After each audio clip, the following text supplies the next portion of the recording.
went behind her back and signed a marriage contract with Jameson and married her off to Jameson without her knowledge.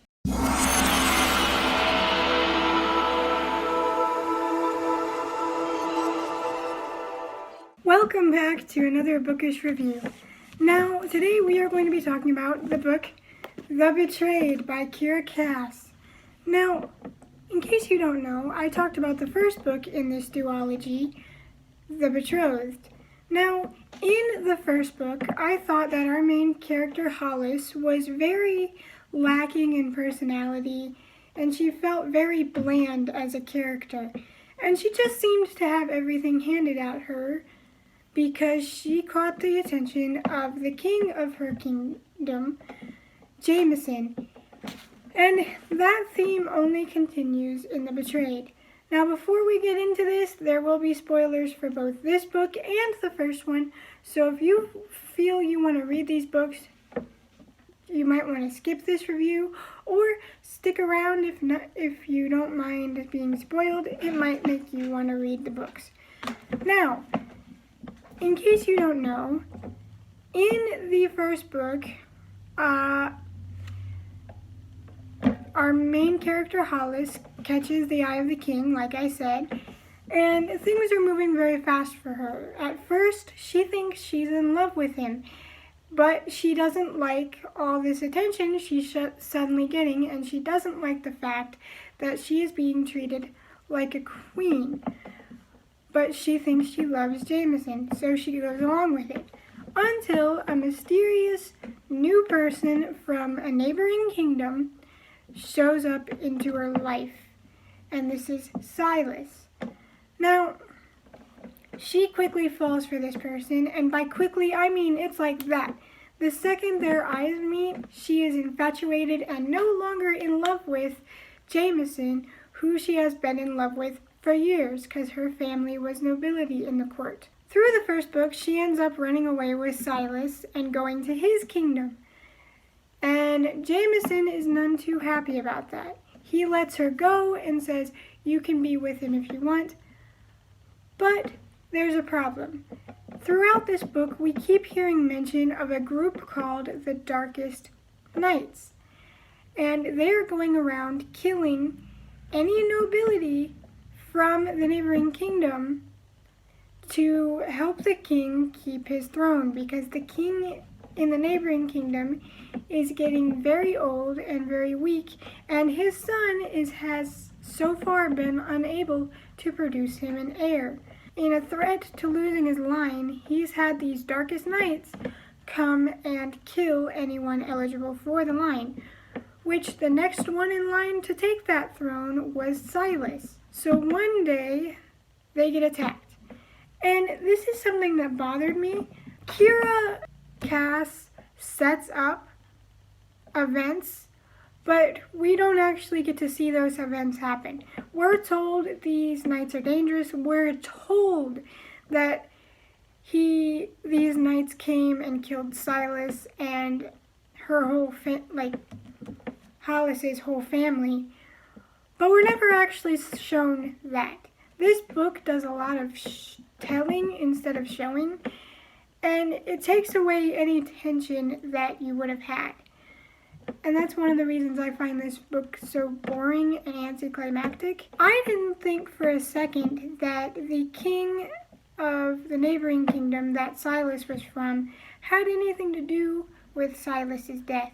There was something about it that was all too convenient, and it turns out I was right. It was actually Jameson that killed Silas and Hollis's family. He did so to bring Hollis back to him because he's one of those, if I can't have her, no one can. So they find this out because after going to Isosceles, the neighboring kingdom, Hollis starts to realize no one here seems to know anything that happened to this family. And they're a higher up family, so you would think that some of the people would know what happened.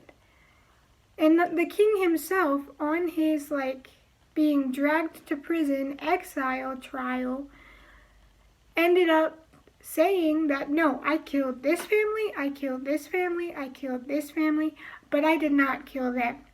And Hollis was sitting there thinking, well, why would this evil king admit to killing all these families to keep his throne, but not admit to killing this one? That's not right. But then that's when she starts to find out, oh, it was Jameson because he's a psychopath. Now, because they found out that Jameson was the one that killed Silas, they start to make plans and go to the kingdom. After the trial of Quentin, which is the neighboring king, it turns out that because Silas was killed,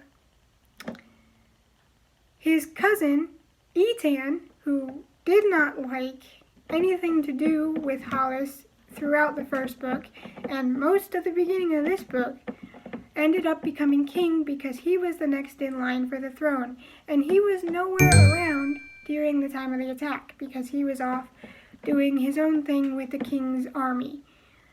So Silas and Ethan, who is now the king of the neighboring kingdom, comes with Hollis back to her kingdom to confront Jameson on his orders. And throughout their time together and working on this plan, Ethan and Hollis kind of go from hating each other to liking each other.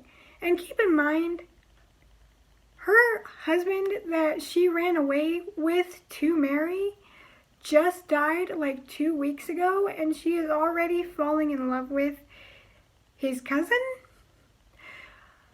So she went from Jameson to meeting Silas and immediately being in love with him, the second their eyes met. And now 2 weeks after her husband was murdered, she is falling in love with her husband's cousin. I don't think this woman knows what love is. Because, oh my goodness. I get it. You're not going to be stuck in your grief forever. You're not going to be, mourning your loved ones and never move on. They'd want you to have another relationships.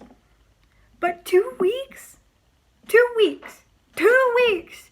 2 weeks after your husband dies, you're already hitting on his cousin? Hold on. That's a little... No.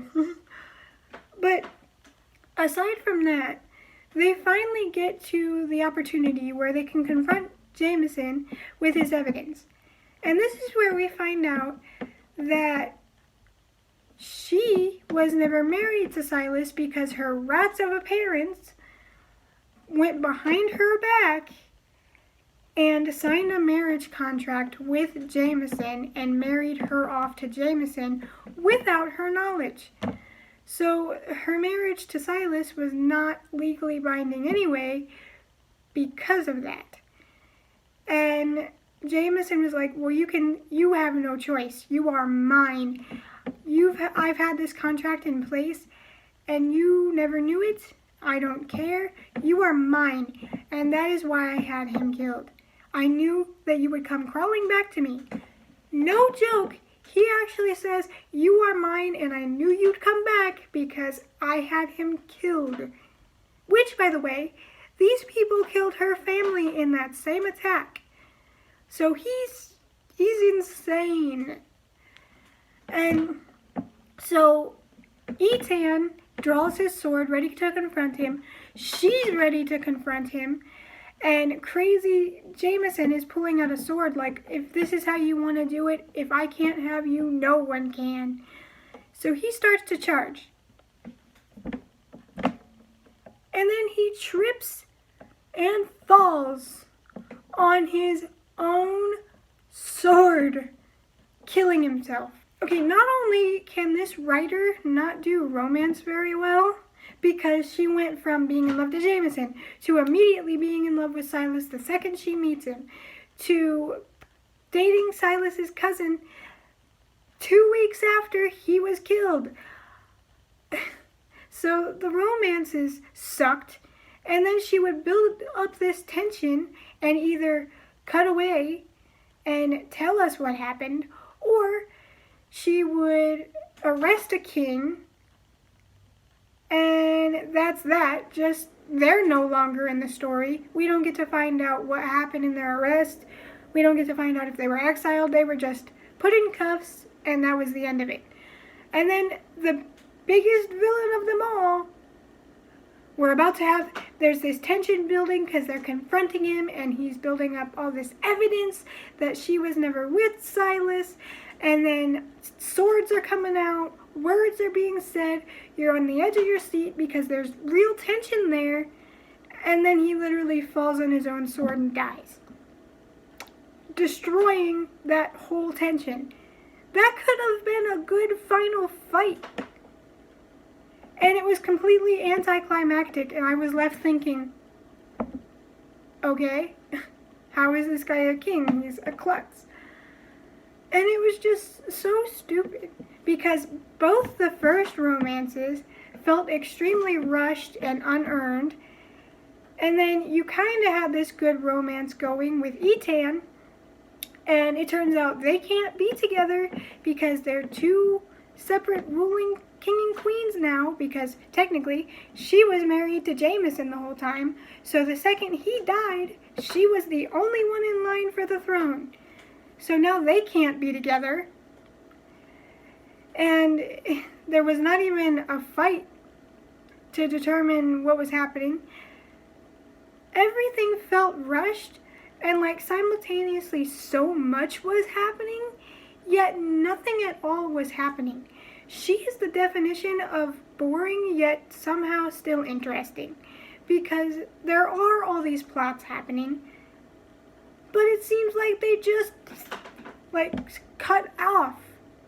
And I don't think that I'm going to read any more of her books, because that was just confusing and annoying and boring, and I'm not going to read any more of her books.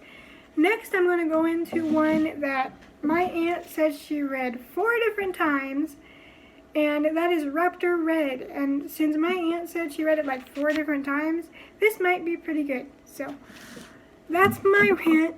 I hope you guys enjoy what you're reading, and I hope to see you next time. Bye!